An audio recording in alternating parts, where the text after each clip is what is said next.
नमस्कार। Healthy lifestyle में आज हम जानकारी लेंगे लहसुन इस सुपर फूड के बारे में। एक ऐसा सुपर फूड है जो डेली सबके रसोई में उसका यूज़ किया जाता है। इसमें बहुत सारी मेडिसिनल प्रॉपर्टीज़ है। अगर हम कच्चा लहसुन सब्जी में तो हम तेल में फ्राई करके इसका यूज़ करते ही है, लेकिन अगर हम कच्चा लहसुन खाते हैं तो उससे हमें बहुत सारे हेल्थ बेनिफिट मिलते हैं।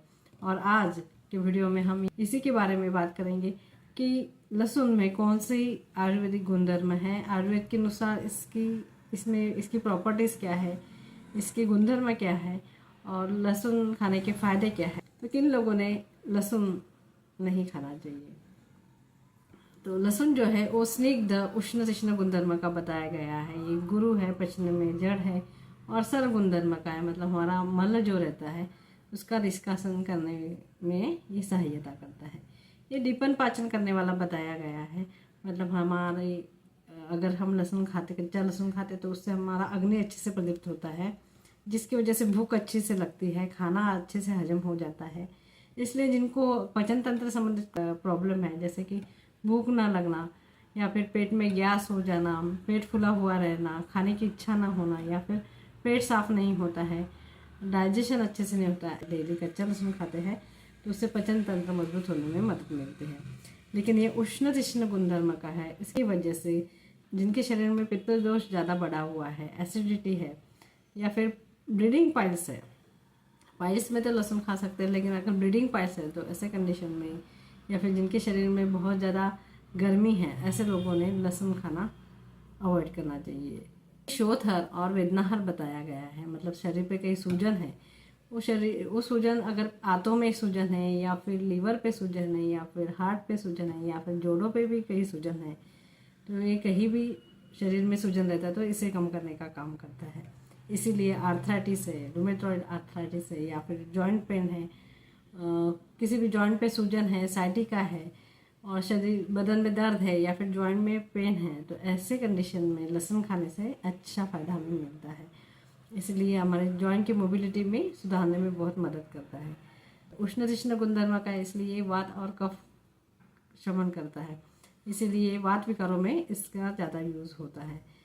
भग्न संधान कारक बताया गया है। मतलब अगर बॉडी में कहीं फ्रैक्चर है या फिर लिगामेंट टियर है तो ऐसे कंडीशन में लहसुन लेने की वजह से ये जो टियर है वो जल्दी क्योर होने में मदद मिलती है, फ्रैक्चर भी जल्दी से ठीक होने में मदद मिलती है।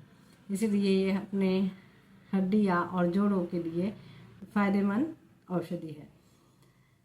तीसरा फायदा इसका ये है कि अगर हम हमारे शरीर में जो चर्बी जमा रहती है, मतलब फैट्स जो रहते हैं, कोलेस्ट्रॉल जो है, उनको कम करने का काम करता है। हमारे जो ब्लड वेसल्स है वहाँ पे कोलेस्ट्रॉल जम जाता है, जिसकी वजह से ब्लड फ्लो अच्छे से नहीं होता है, जिसकी वजह से ब्लड प्रेशर बढ़ता है और इसका सीधा परिणाम हमारे हार्ट पे होता है।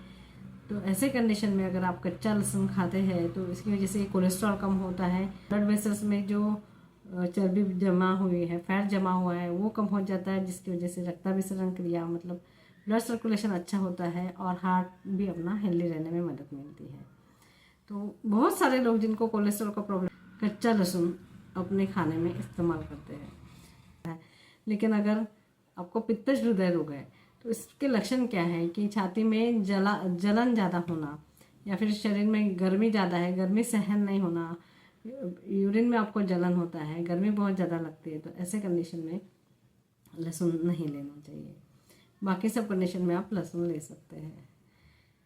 लहसुन जो है वो कफ शामन करने वाला है। इसीलिए अगर सर्दी है, खांसी है, लंग्स में कुछ सूजन है, ब्रोंकाइटिस है, निमोनिया है, ऐसे कंडीशन में लहसुन खाने से अच्छा फ़ायदा होता है।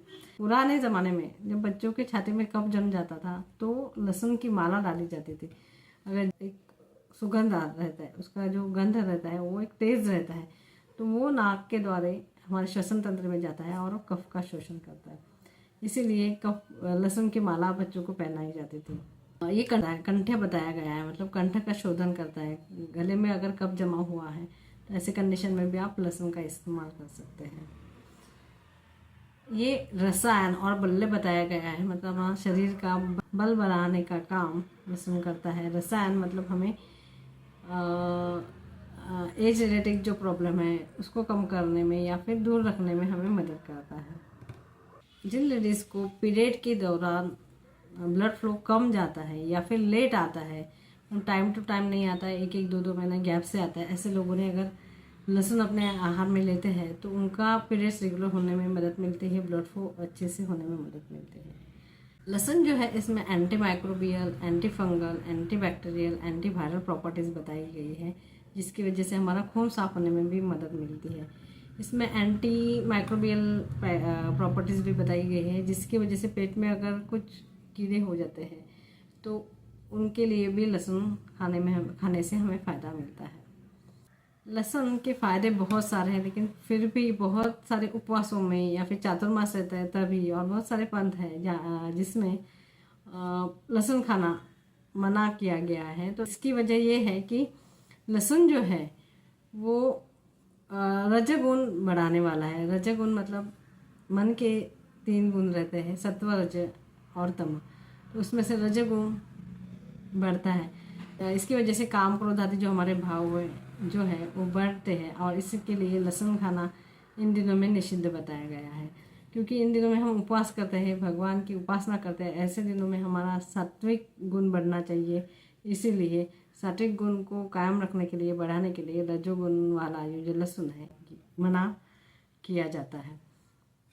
और लहसुन जैसे मैंने पहले ही बताया कि किन लोगों ने नहीं खाना चाहिए, जिनकी पित्त प्रकृति है, जिनमें एसिडिटी ज़्यादा तकलीफ रहती है, शरीर में गर्मी है, पसीना बहुत आता है, गर्मी सहन नहीं होती, जो लोग बहुत गुस्सा करते हैं, ऐसे लोगों ने अगर लहसुन खाते हैं तो उन लोगों में तकलीफ बढ़ने के ज़्यादा चांसेस रहते हैं। लेकिन बाकी सब लोग कच्चा लहसुन अपने डेली के खाने में खा सकते हैं। और गर्मी के मौसम है, जैसे कि ग्रीष्म ऋतु है, अप्रैल मई महीना, शरद ऋतु सितंबर अक्टूबर महीने में, जहाँ पे क्लाइमेट जो है वो ज़्यादा गर्म रहता है, ऐसे कंडीशन में लहसुन खाना नहीं चाहिए।